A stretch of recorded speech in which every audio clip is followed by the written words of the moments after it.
안녕하세요. 옛이야기입니다. 옛이야기의 사연을 여러분들에게 읽어드릴 DJ 유진입니다. 구독과 좋아요 꼭 부탁드리며 오늘의 사연 바로 시작할게요. 안녕하세요. 저는 올해 40을 앞두고 인생의 큰 파도를 건넌 여자입니다. 예상하셨겠지만 저 이혼했습니다. 그 과정에서 못 볼 꼴을 보고 충격을 받았고 지금도 그 트라우마에 시달리고 있는 중이에요. 이 이야기는 친정엄마도 모르는 비밀입니다.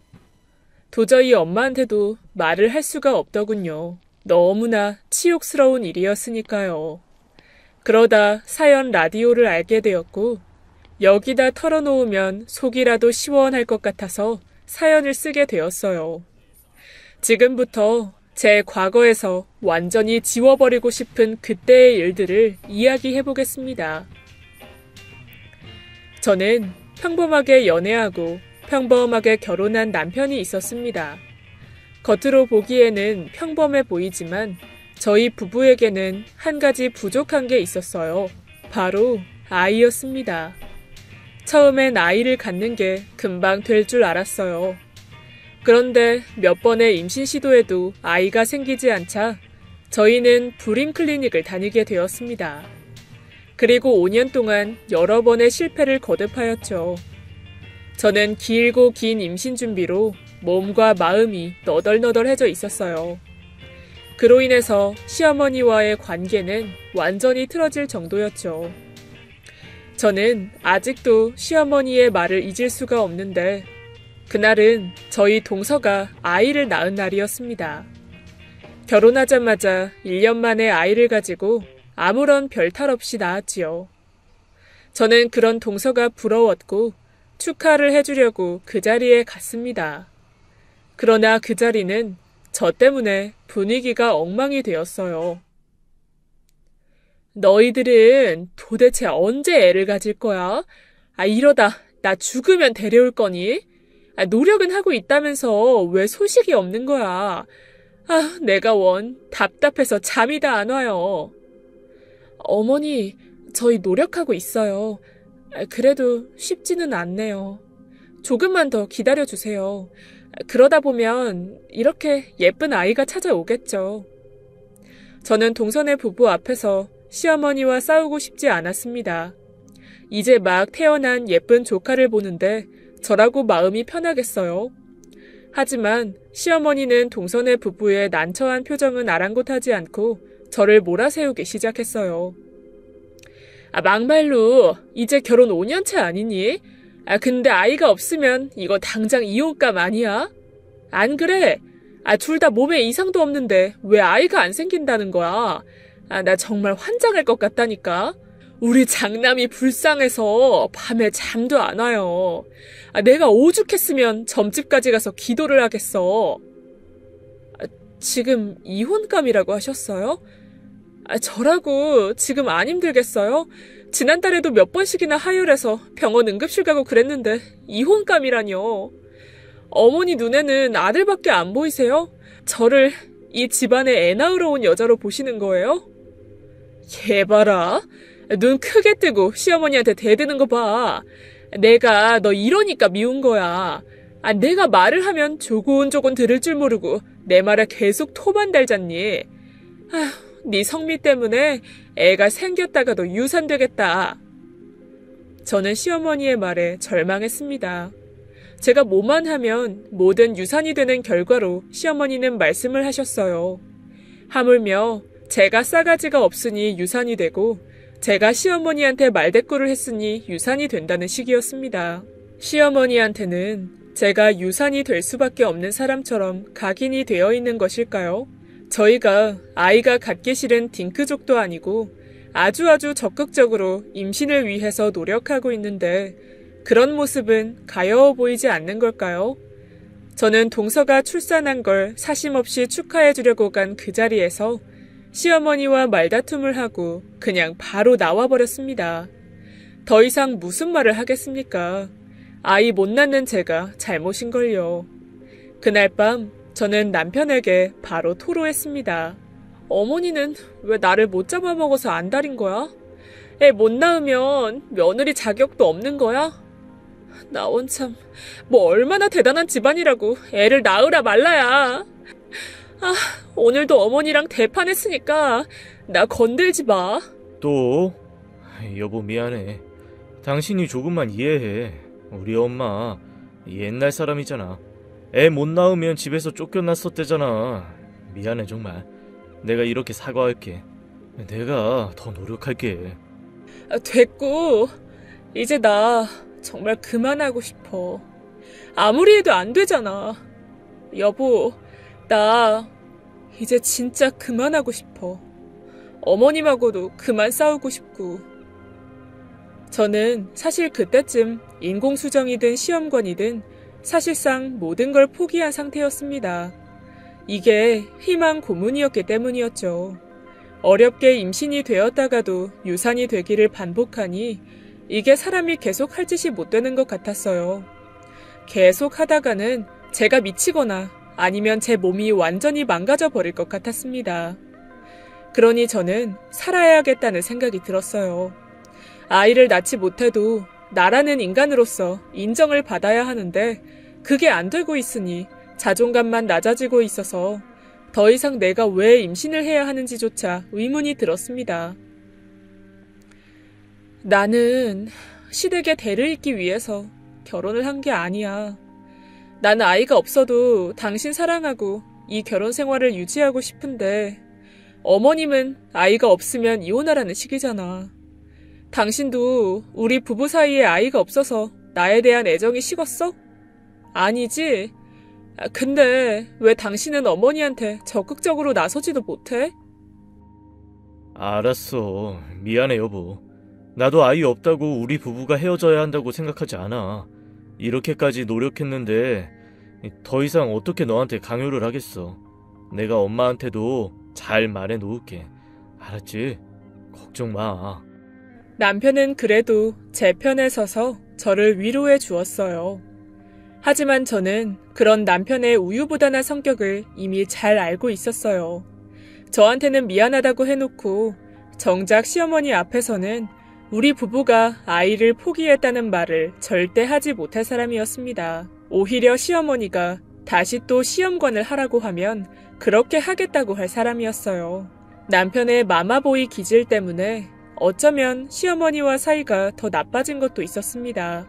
신혼 초부터 애초에 부부간 아이 문제는 우리가 알아서 할 거니까 신경 쓰지 말라고 딱 잘라놨어야 됐는데 그걸 못한 게 한이 되더군요. 그러니 이 문제로 5년이라는 시간을 보내고 말았던 거죠.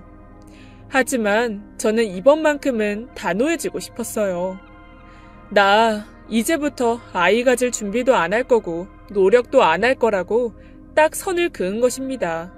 그리고 그날부터 저는 남편과 잠자리도 하지 않았습니다. 아이를 갖기 위해서 억지로 했던 잠자리가 그다지 내키지 않았었어요. 어느 순간 저는 기계처럼 침대에 누워서 시어머니가 알려준 아이를 잘 가질 수 있다는 자세를 하고 있는 제 자신이 참 한심했었으니까요. 그러다 보니 남편에 대한 애정도 사그라지는 것 같았습니다. 그리곤 저는 일에만 전념했습니다. 저는 법률사무소에서 일했어요. 그곳에서 밤낮 없이 밀려드는 일들을 처리하다 보면 임신에 대한 희망도 불임에 대한 고통도 다 잊어버릴 수가 있었습니다. 제가 그날 남편에게 세게 말해서 그런지 그 다음 날부터는 시어머니도 저에게 뭐라고 잔소리를 안 하시더군요. 관심에서 멀어지니 한편에서는 여전히 찝찝했지만 참 편했습니다. 물론 그날 이후 저는 시어머니 만나는 자리도 피했어요. 갑자기 일이 생겼다거나 아프다거나 하는 핑계를 대서 집안 행사에도 안 갔습니다. 그래야 제가 살 것 같았으니까요. 다행히 시어머니도 제가 딱 잘라서 아이를 안 갖겠다고 하니 그런 욕심이 사라지셨는지 조용하더군요. 이럴 줄 알았으면 진작 포기하고 지냈으면 시어머니와의 사이가 이렇게까지 멀어지진 않았을 거였어요. 그래도 늦게라도 이렇게 제자리로 돌아온 것 같아서 다행이었죠. 그로부터 한 5년쯤은 마음이 편했습니다. 그동안 저는 남편과 시댁을 멀리하면서 사는 대신 일만 했고 덕분에 제가 다니는 법률사무소의 최연소 사무장이 되었습니다. 30대 어린 여자라는 핸디캡이 있었지만 변호사님들의 신임을 얻었기 때문이었어요. 임신에 대한 마음을 내려놓아서 그런지 불면증도 어느 순간 싹 사라져 있더군요. 그렇게 평화롭게 지내던 어느 날 옆집 아주마가 이사를 간다면서 저에게 혹하는 이야기를 해주었어요. 그 당시 저희는 빌라에 살고 있었는데요. 한 층에 2가구만 쓰고 있는 곳이어서 저는 그 집의 아주마와 친하게 지냈었지요. 음식 솜씨가 워낙 좋으신 분이셔서 때때로 김치도 얻어먹고 밥 반찬도 얻어먹었습니다.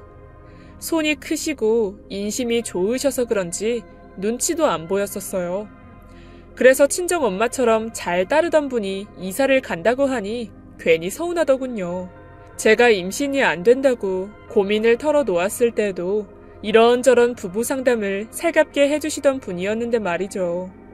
그런데 아줌마 이야기를 듣다가 저는 깜짝 놀랐습니다.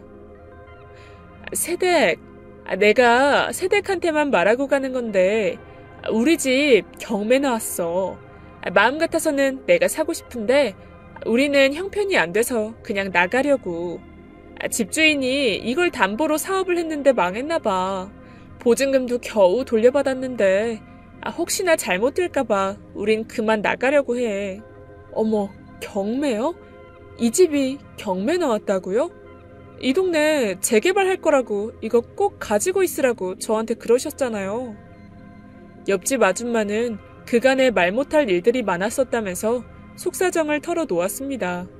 그 집을 사고 싶지만 돈도 부족하고 집주인이 미워서 그냥 다른 집으로 이사를 간다고 하더군요. 그러면서 저한테 여길 사두라고, 그러면 나중에 돈이 될 거라고 하셨습니다. 내가 세댁 시댁에 돈이 많다고 하니까 넌지시 말하는 거야. 어디 가서 이만한 물건 이 가격으로 못 사거든. 내가 살던 집이라서가 아니라 진짜 가지고 있으면 분명 좋을 거니까 추천하는 거고. 그리고 세댁도 알다시피 나 이 집에서 애만 셋을 낳았잖아. 그래서 더 세댁한테 사라고 말하고 싶었어. 아휴, 내가 별 얘기를 다 한다, 그지? 애 낳는 거 포기한다는 사람한테 이런 말 해서 미안해. 내가 속상해서 그래. 아무튼 남편하고 잘 상의해봐. 알았지? 옆집 아줌마는 제 손을 부여잡으면서 말했어요. 여기서 자기는 애 셋을 낳았으니 이 집의 기운이 좋다고 말하면서도 저한테 미안한 표정이었습니다. 더군다나 재개발 호재가 있는데 실거래가보다 싸게 경매로 나왔으니 이번 기회를 꼭 잡으라고 하시더군요. 저는 옆집 언니의 말에 감사하면서도 안타까운 마음이 들었습니다.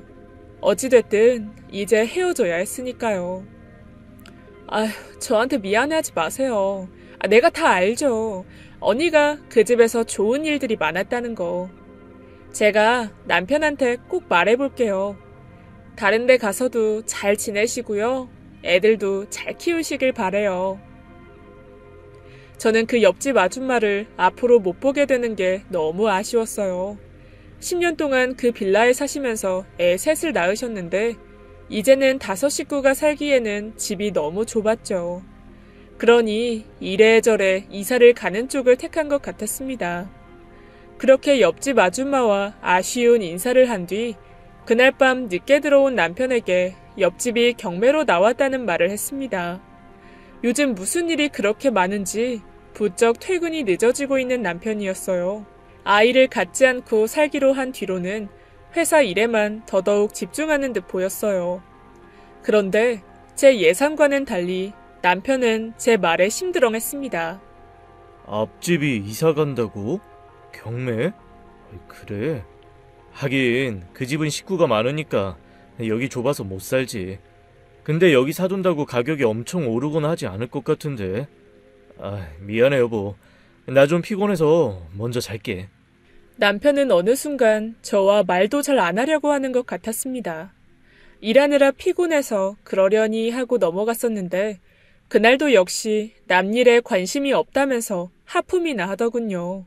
저는 특히 그 집에서 애를 셋이나 낳았으니까 기운이 좋은 집이라고 말하고 싶었지만 그 말은 하지 않았습니다. 애를 안 낳기로 포기하자고 먼저 말을 한 건 저였으니까요. 이제 와서 애를 또 가지려고 노력하자는 말도 하기 싫었습니다. 그건 제 자존심도 허락하지 않았어요. 이미 5년 전부터 저희는 각방을 쓰고 있었으니까요.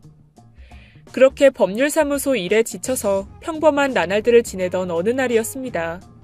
주말 아침부터 현관 밖에서 시끄러운 소리가 나더군요. 드디어 옆집에 누가 이사를 온 모양이었습니다. 안방 창문 너머로 사다리차가 보였어요.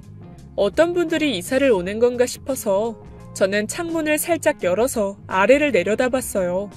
이삿짐이 많지 않더군요. 이삿짐 센터 직원들 사이에 어떤 여자가 서 있어서 시선이 갔습니다. 아마도 그 사람이 여기에 이사를 오는 사람 같더군요. 저는 호기심이 생겨서 그 여자를 더 자세히 살펴봤습니다. 글래머 같은 몸매이긴 했지만 한눈에 보기엔 그저 평범한 아줌마처럼 보이더군요. 그런데 짐이 많이 없는 걸 보면 아이는 없는 것 같아서 반갑기도 했습니다. 저는 아이가 없다 보니 다른 부부들을 볼 때도 그 집에 아이가 있나 없나를 먼저 보게 되더군요. 없으면 그 부부와 공감대가 생겨서 금방 친해지곤 했었어요. 옆집에 아이들이 바글바글 있는 집이 이사 오면 어찌하나 하고 마음 한편으로는 신경이 쓰였었는데 다행이었습니다. 그런데 아무리 주변을 봐도 남자는 보이지 않았어요. 어쩌면 혼자 사는 여성일 가능성도 있겠더군요. 그렇게 저 혼자 주말 아침부터 남의 집 이사를 쳐다보고 있는데 남편이 옆에서 딴 사람한테 왜 그렇게 관심을 가지냐고 궁시렁거리더군요. 자기는 이제 나가봐야 한다면서 나가버렸습니다. 저는 남편이 나가거나 말거나 쳐다보지도 않았어요. 남편은 요즘 골프를 배운다고 주말마다 나가고 있었습니다. 그게 그렇게 재밌다나 뭐라나요. 아이가 없으니 저희의 주말은 늘 심심하고 공허한 편이었습니다. 결혼한 지 10년 차가 넘었으니 부부끼리 데이트를 하러 다니는 것도 어색했죠. 그러다 보니 저는 저대로 집에서 영화를 보거나 책을 읽으면서 하루를 보냈고요. 그날 저는 행여나 옆집에서 인사를 오지는 않을까, 떡이라도 돌리진 않을까 기대를 했습니다. 근데 그날 옆집에서는 아무런 기척도 없더군요. 한 달 정도는 앞집에 누가 이사를 오기는 했는지 의아할 정도로 조용했습니다. 한 번은 재활용 쓰레기를 버리려고 나갔는데 옆집 여자의 얼굴을 봤어요. 그동안 인사는커녕 계단에서 마주치지도 않았었어요. 근데 그 여자분이 저를 보더니 화들짝 놀라더군요. 안녕하세요. 저 옆집 사는 사람이에요. 새로 이사 오신 분이시죠? 혹시 이 동네에 뭐 궁금한 거 있으시면 편하게 물어보세요. 저는 이 빌라에만 10년 정도 살았거든요. 근데 실례지만 가족분이 몇 분이세요? 너무 조용해서요. 저는 옆집 여자와 어렵게 인사를 나눴습니다. 막상 얼굴을 보니 어딘가 모르게 어색하더군요. 밖에 나갔다가 집에 들어가는 길인지 장바구니에도 물건이 잔뜩 들려 있었습니다. 네, 안녕하세요. 저는 그냥 세입자예요. 제가 사람들하고 말하는 걸 별로 안 좋아해서요. 이만 들어가 볼게요. 저는 옆집 여자의 차가운 표정을 보고는 머쓱해졌습니다. 몇 명이 사는지 내가 알 필요가 없는데 그런 신뢰되는 질문을 한 게 불편했는지 금방 들어간다고 하더군요. 그러시구나. 죄송해요. 제가 오지랖을 부렸나 보네요. 앞집에 누가 사는지 그런 걸 물어보다니. 죄송해요. 들어가세요. 근데 제가 이렇게 사과를 하는데도 그 여자는 고개만 까딱하고 그냥 들어가 버리더군요. 현관문을 너무 세게 쾅 닫아서 기분이 살짝 나빴습니다. 나이도 저와 비슷해 보였는데 가까운 이웃끼리 친하게 지내면 좋으련만 뭘 저렇게 사람을 가리고 사는지 이해가 안 갔죠. 그러고 나서도 참 신기한 게 옆집 여자는 그 후로도 1년 정도 얼굴을 전혀 보지 못했어요. 밖으로 나다니지 않는 분이라는 생각이 들어서 그런지 온갖 추측이 들더군요. 재택근무를 하시는 직업인가 싶기도 하고요. 하물며 쓰레기 봉투도 버리지 않고 사는 것 같아서 참 이래저래 미스터리하다는 느낌이 들었습니다. 느낌이 쎄한 것도 있고 너무 조용하니까 제가 괜히 더 관심이 간달까요? 그러다 지난해부턴가 집 앞에 쓰레기 봉투가 보였습니다. 저는 그걸 보고서야 앞집 여자도 사람이구나 싶었죠. 제가 오죽했으면 귀신인가 싶었을 정도로 아무런 기척이 없었으니까요. 그리곤 그 쓰레기 봉투가 보이기 시작한 날부터 이상하게 아이 울음소리도 들렸어요. 참 이상한 사람이다 라는 생각이 들었는데 아이 울음소리까지 나니 왠지 소름이 돋더군요. 남자는 본 적도 없는데 말입니다. 게다가 얼마 안 가 쓰레기 봉투에 아기 기저귀가 보이더군요. 순간 사연이 많은 사람이구나 싶었습니다. 그러니 주변 이웃과도 교류를 하지 않고 사는 거겠죠. 속으로는 미혼모일 수도 있겠다라는 생각도 들었습니다. 물론 이 모든 것도 저의 추측일 뿐이었죠. 다른 사람한테 관심을 꺼야 되는데 법률사무소에서 일해서 그런지 오지랖이 앞서더군요. 정작 옆집 여자는 나랑 말도 섞기 싫어하는데 말이에요. 저는 그 이야기를 남편한테 했습니다. 여보, 그 옆집 여자 좀 이상하지 않아? 당신 얼굴 본 적 있어? 한동안은 사람도 안 사는 것 같았는데 이제는 애기 울음소리 같은 것도 들리잖아? 애기 울음소리? 아니, 나는 그런 거 못 들었는데. 게다가 나는 여자 얼굴도 못 봤어. 에이, 신경 쓰지 마.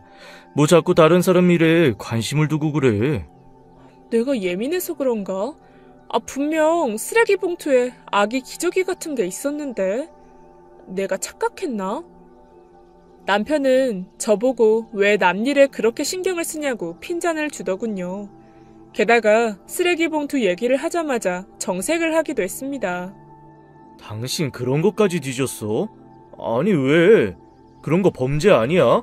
이젠 그런 거 절대 하지 마. 그러다가 옆집 사람들이 뭐라고 하면 어떡해. 아니, 당신이 요즘 바쁘다고 나랑 안 놀아주니까 그렇지. 왜 맨날 골프야? 당신 나보다 골프가 그렇게 좋아? 요즘 골프 치러 가기 시작하면서 옷에도 신경 쓰는 것 같고 거기에 여자 있는 거 아니야? 사돈남말하네. 당신이야말로 일 때문에 매일 밤마다 늦게 들어오면서 말이야. 그리고 나한테 살 빼라고 운동하라고 한 건 당신이었잖아. 이게 요즘 내 삶의 활력인 거 당신도 알잖아. 알기야 알지. 근데 해도 너무하니까 그렇지. 한 달에 한 번도 나랑 놀아주지도 않고. 완전 너무 달라졌어, 당신. 물론 저도 압니다. 우리 둘 사이가 이젠 예전 같진 않다는 걸요. 그리고 그 출발점은 아이를 안 갖기로 선언한 이유였다는 것도요. 그래도 이렇게 완전히 각자 살게 될 줄은 전혀 몰랐습니다. 남편이 제 마음을 너무 몰라주는 것 같아서 속상했죠. 하지만 남편 역시 저 때문에 많이 상처를 받았더군요. 나야말로 당신이 너무 달라졌다고 생각해. 나 우리 아이 안 갖기로 한 이후에 당신한테 상처 많이 받았어. 우리 완전히 안 하고 살잖아. 근데 이제는 각방 쓰다 보니 이게 편해졌어. 그냥 이렇게 부부 생활을 해나가도 좋겠다 싶어. 말하다 보니 늦겠다. 나 이만 나갈게. 당신도 집에만 있지 말고 주말마다 운동 같은 거 해. 알았지? 저는 남편의 말에 한숨을 쉬었습니다. 평일 내내 일만 하다 보니 주말에는 꼼짝도 하기 싫어서 집에 있는 것이었죠. 운동이라면 질색이었습니다. 어쩔 땐 집에 혼자 있는 게 너무 편하기도 했어요. 근데 남편이 너무 밖으로만 나가는 것 같아서 서운한 건 어쩔 수가 없었습니다. 그날 저는 남편이 운동이라도 하라는 말에 아침부터 불쑥 집 앞 공원에 나가서 산책을 했어요. 오랜만에 걸으니까 이마에 땀이 나더군요. 공원 벤치에 앉아서 잠깐 쉬고 있는데 같은 빌라 4층에 사는 지효 엄마가 지나가다가 저를 보더니 옆자리에 앉았습니다. 분명 저한테 할 말이 있는 표정으로 말이죠. 글쎄 말이에요. 그 301호 자기네 옆집 여자 애를 낳았대요. 알고 있었어요? 혼자 사는 것 같았는데 애가 있으니까 뭔가 이상하지 않았어요? 진짜요? 제 추측이 맞네요. 아기 울음소리가 들린다고 했는데. 역시나 그 집에 기운이 좋은가 보네요. 그 집에만 들어가면 아이를 갖는 건가?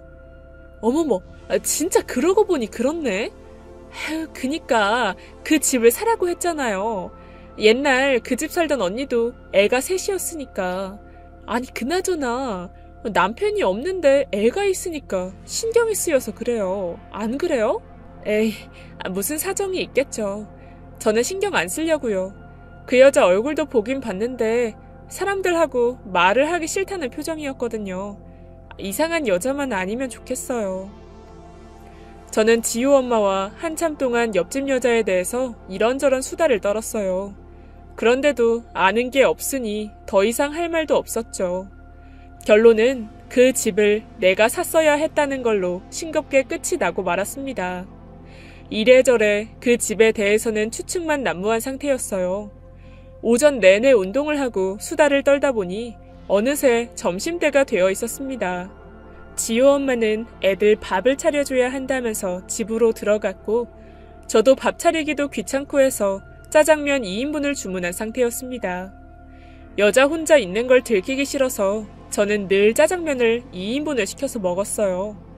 그렇게 집에 들어가서 샤워를 하고 짜장면을 기다리고 있는데 초인종이 울렸습니다. 저는 당연히 짜장면인 줄 알고 얼른 인터폰으로 달려갔죠. 그런데 짜장면 배달원이 아니라 어떤 중년 여자의 뒷모습이 보이더군요. 언뜻 보기에는 시어머니 같았습니다. 한껏 부풀어 올라있는 파마머리는 흔하지 않아서 금방 알아차릴 수가 있었어요.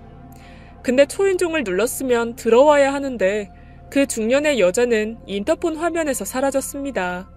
그리곤 잠시 후 옆집의 현관문이 닫히는 소리만 들리더군요. 저는 옆집으로 찾아온 손님이 착각해서 우리 집의 초인종을 잘못 눌렀나 보다 하고 생각했습니다. 시어머니와 비슷한 머리 스타일도 찾아보면 있을 테니까요.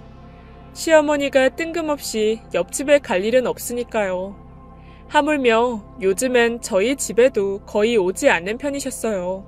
아기를 갖지 않겠다고 선언했을 때부터 저한테는 눈길조차도 주지 않고 있으셨습니다. 이후 며칠 동안은 평소와 다름없는 나날을 보냈어요.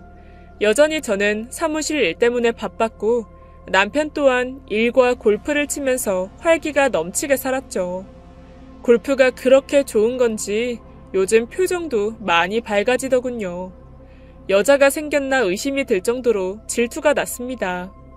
그런데 우리 남편이 어디 가서 바람이나 필 사람은 아니었어요. 그건 제가 보증을 합니다. 연애할 때부터 저를 죽자 살자 쫓아다녔던 남자였으니까요. 지금도 제 생일날과 기념일엔 늘 서프라이즈 이벤트를 해주는 편이었고 생리를 하는 날이면 제게 보온팩을 해다 줄 정도로 자상한 편이니까요. 아이가 없다 보니 서로가 서로를 측은하게 여기는 마음도 더 커지는 것 같았습니다. 암튼 저희 부부에겐 그런 의리 같은 게 있었어요. 그러다 며칠 후 저는 재활용 쓰레기장에서 우연히 지우 엄마와 또 마주치게 되었습니다. 저를 보더니 입을 다물지 못하면서 놀라더군요. 301호 여자에 대해서 뭔가를 더 알아낸 건지 아니면 지우 엄마한테 무슨 일이 있는 건지 순간 궁금해지더군요. 왜요? 무슨 일 있어요? 혹시 그 여자 술집 여자거나 불륜녀 그런 건 아니겠죠? 아니면 임신했다고 남자한테 버림을 받았나? 아니 솔직히 우리 나이 정도 되면 임신하면 남자랑 결혼하지 않나요? 결혼 못할 사정이 있는 거 아니면 혼자서 저렇게 키우진 않을 테니까요. 제가 법률사무소 짬밥이 10년인데 저 여자 인상을 보니까 딱 그렇다니까요. 법률사무소 짬밥? 그거 하나도 안 맞는가 봐. 저 여자가 결혼을 했는지 안 했는지는 모르겠지만 남자가 있긴 있는 것 같아. 내가 뭘 좀 보긴 했는데 이런 얘기를 해도 될지 모르겠는데 아니다. 아니야. 더 정확해지면 말할게. 나 이만 들어갈게. 지우 엄마는 저에게 그 여자의 남자를 봤다고 하면서 더 이상 자세한 얘기는 해주지 않았습니다. 뭔가 밝혀낸 것 같았는데 말을 안 하니 궁금하더군요.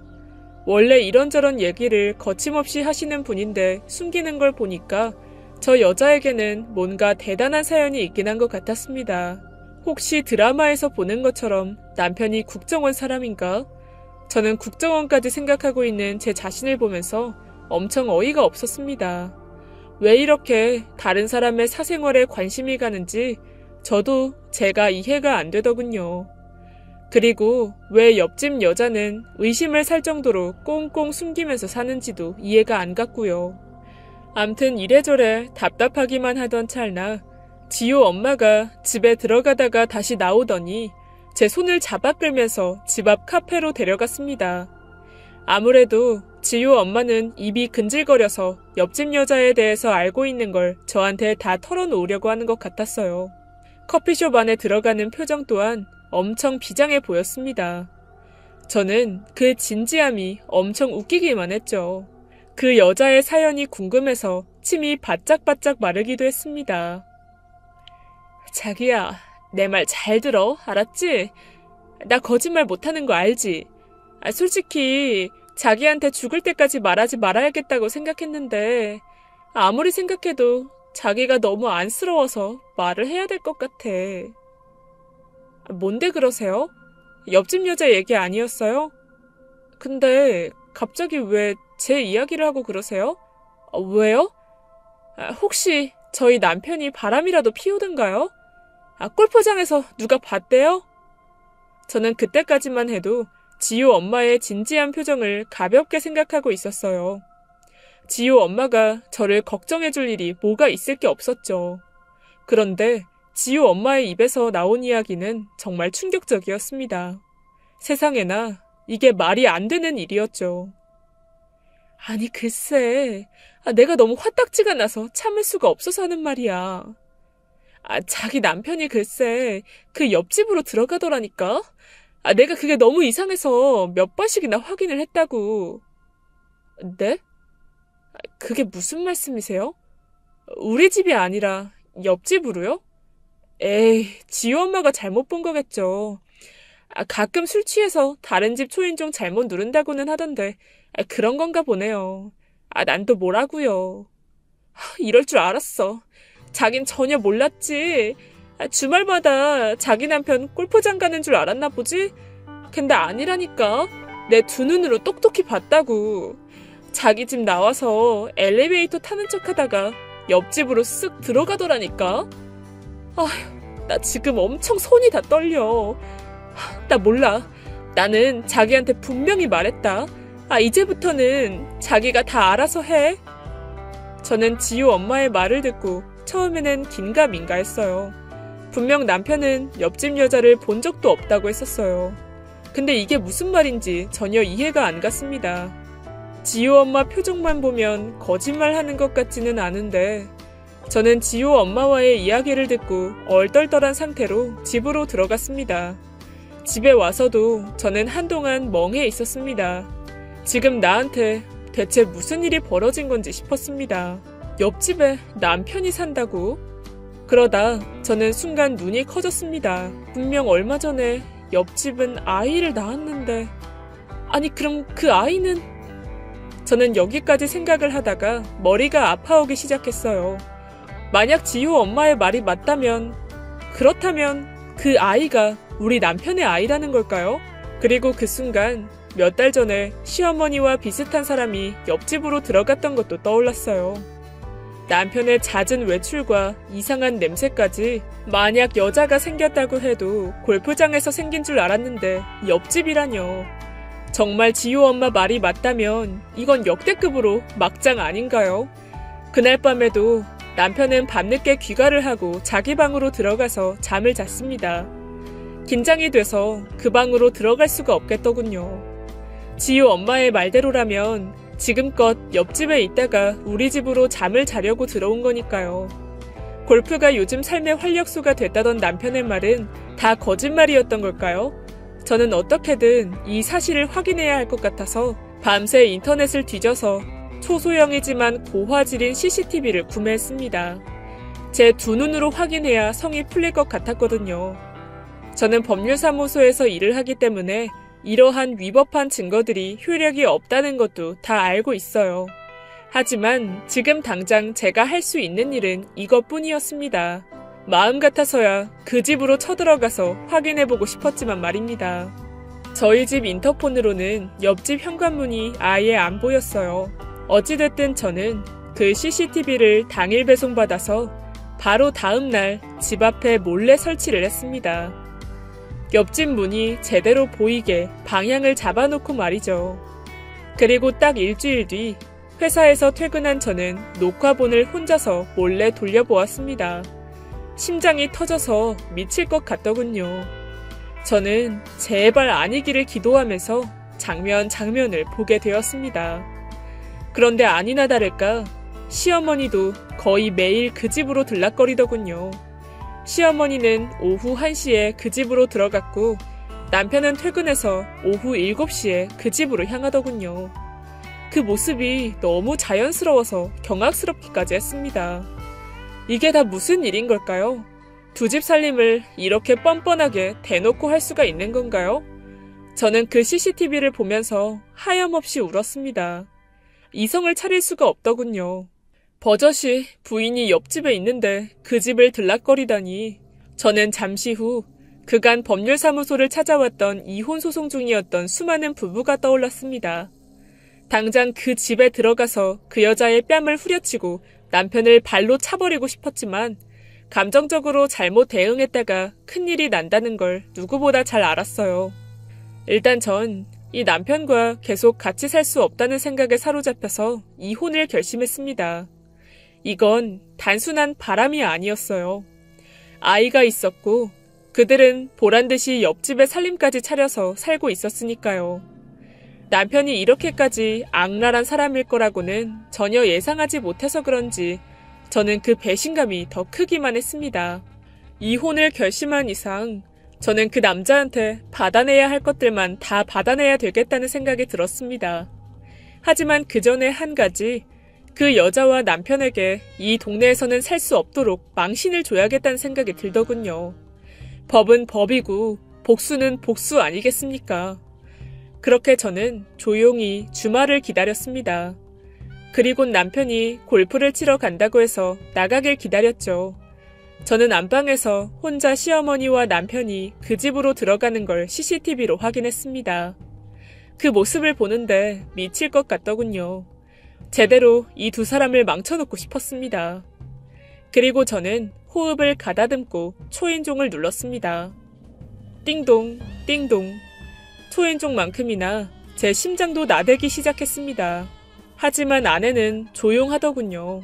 저는 참을 수가 없어서 결국 그 집의 초인종을 거칠게 눌렀습니다. 아무리 눌러도 안에서는 대꾸조차 안 했고 저는 점점 화가 나기 시작했습니다. 아마도 인터폰으로 제 얼굴을 확인했으니 안 열어주는 거겠죠. 그때부터 저는 문을 열라고 그 여자한테 소리를 쳤습니다. 너무 시끄럽게 해서 그런지 그 여자도 결국 참지 못하고 저보고 꺼지라고 되레 소리를 치더군요. 저는 너무 기가 막혀서 그 안에 도둑이 들어갔으니까 문을 열라고 더 고래고래 소리를 쳤습니다. 여기까지 온 이상 창피할 게 어디 있습니까? 급기야는 제 목소리가 커서 그런지 빌라에 있던 사람들이 하나둘 나와서 지켜보시더군요. 그 중에는 지효 엄마도 있었습니다. 저를 조마조마한 눈빛으로 바라보다 제 옆에 오더니 저를 도와주기 시작했습니다. 저보다 더 세게 그 현관문을 두드리면서 막말을 해줬습니다. 문 열어! 왜 문을 못 열어줄 이유가 있어? 그 안에 남자가 몇 명이야? 어? 당당하면 문 열어봐! 이 불륜녀야! 역시나 목청이 센 지호 엄마의 말발은 저보다 약효가 더 셌습니다. 당당하면 문을 열어보라는 소리 때문인지 현관문이 탁 열리더군요. 그리곤 저희는 기다렸다는 듯이 그 집 안으로 신발을 신은 채로 들어갔습니다. 당신들 누군데 이 난리예요? 지금 애기 자는 거 안 보여요? 뭐 이렇게 무식한 여자들이 다 있어? 여기 뭐가 있다고 그래요? 저는 그 여자가 뭐라고 하든 하나도 신경 쓰지 않고 지호 엄마와 남편을 찾기 시작했어요. 분명 문을 닫아놓고 남편과 시어머니가 도망을 쳤구나 하는 감이 오더군요. 그 집에는 이상하리만치 남편의 흔적이 없었죠. 사진 같은 것도 걸려있는 게 없었고 남편 신발도 안 보였습니다. 하지만 저는 포기하지 않고 온 집안 구석구석을 뒤지기 시작했어요. 분명 시어머니도 들어갔는데 아무런 흔적이 보이지 않았어요. 결정적인 증거를 놓친 것 같아서 실망스러웠습니다. 그런데 아무리 생각해도 분명 우리 집에서는 창밖으로 뛰어내리지 않는 이상 나갈 구멍이 없는데 이상했죠. 그러다 불현듯 화장실이 떠올랐습니다. 집 구조를 모르는 사람이라면 그게 화장실인지 대피 공간인지 구분이 안 가는 곳이 있었어요. 저는 옷장을 싹 다 뒤져도 나오지 않는 남편과 시어머니가 분명 그 화장실에 숨어 있다는 촉이 들었습니다. 그런데 저희가 너무 발광을 떨어서 그런지 잠시 뒤 경찰이 도착하더군요. 그 여자가 무단 침입했다고 저희를 신고했던 거였어요. 그래서 저는 아는 변호사님에게 전화를 걸었고 저의 사정을 다 알고 있던 변호사가 그 경찰에게 이런저런 이야기를 해주셨어요. 다행히 경찰은 저희 보고 나가라고는 안 하는 대신 지켜보셨고 나중에는 본인도 답답하셨는지 안방 화장실을 열어보라고 오히려 그 여자한테 재촉을 해주셨어요. 당당하다면서 왜 못 열어주냐고 말이죠. 경찰까지 가세해서 몰아붙였는데도 그 여자는 그 문이 고장이 났다면서 끝까지 변명을 했습니다. 그게 너무 화가 나서 제가 직접 주방을 다 뒤졌고 저는 마스터키를 들고 경찰분에게 넘겼습니다. 경찰분은 빨리 문을 열어보고 이 사달을 끝내자면서 열쇠를 돌렸어요. 그런데 아니나 다를까요? 그 좁은 화장실에 쪼그려 앉아서 벌벌 떨고 있는 남편과 시어머니를 발견하고 말았죠. 막상 그 모습을 확인하니 남편과 시어머니가 미워 죽겠는데 제가 다리에 힘이 풀려서 주저앉게 되더군요. 당신 진짜 이 정도로 쓰레기였어? 아니 거기 왜 있어? 막장도 이런 막장이 다 있구나. 나 진짜 기가 막혀서 말이 다 안 나온다. 그 순간 저는 목소리도 안 나오고 눈물만 났습니다. 내가 그동안 시댁 때문에 얼마나 고생했는데 이제 와서 딴 여자랑 바람이나 피우다니요. 너무 억울하고 화가 나서 미칠 것 같더군요.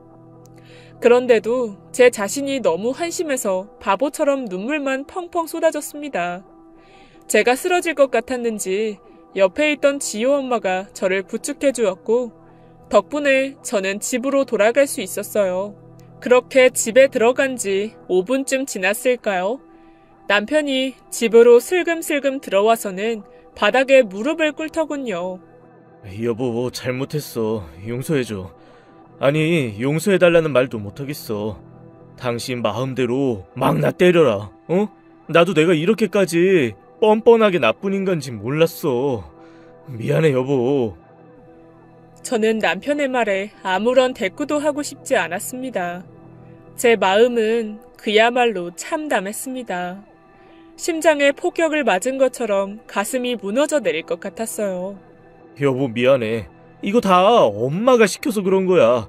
나는 중간에 헤어지려고 했는데 엄마가 아이는 낳아야 한다고 해서 하다 보니 이렇게 됐어. 근데 저 여자가 집을 사줘야 애를 낳겠다고 협박하잖아.